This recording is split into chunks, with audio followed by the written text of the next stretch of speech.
उलमा को खत्म कर दो।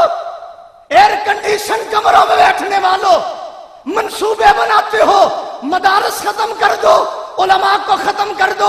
अल फारूक के स्टेज के ऊपर दाएं बाएं ये दरवेश उलमा जो नजर आ रहे हैं, इनका रूहानी वास्ता उस शेखुल हिंद के साथ है जो माटे की जेलों में बैठकर भी कुरान के तर्जमे लिखकर हजरत यूसुफ की सुन्नत को जिंदा करता रहा।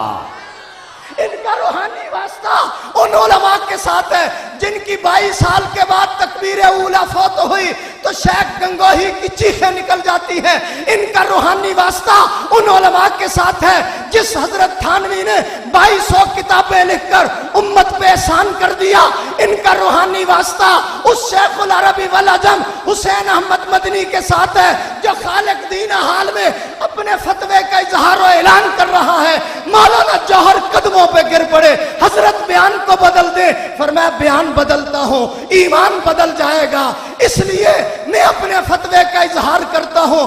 पहले भी दिया था, अब भी देता हूं, देता रहूंगा जब तक हुसैन अहमद मदनी के मुंह में जुबान बाकी है, सीने में कुरान बाकी है, मैं कहता रहूंगा अंग्रेज तेरी फौज में भर्ती होना हराम है, हराम है।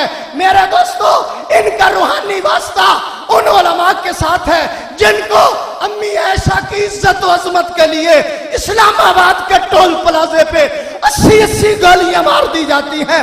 इनका रूहानी वास्ता उस अहमद अली लाहौरी के साथ है जिनको बर्फ के बलाकों पे लिटा दिया गया, जिस्म ठंडा हो गया, उठाकर एक तरफ रखा। अंग्रेज कहता है लाहौरी बताओ क्या हाल है, हजरत फरमाने लगे जिस्म ठंडा हो चुका है, ईमान पहले से भी ज्यादा गर्म हो चुका है।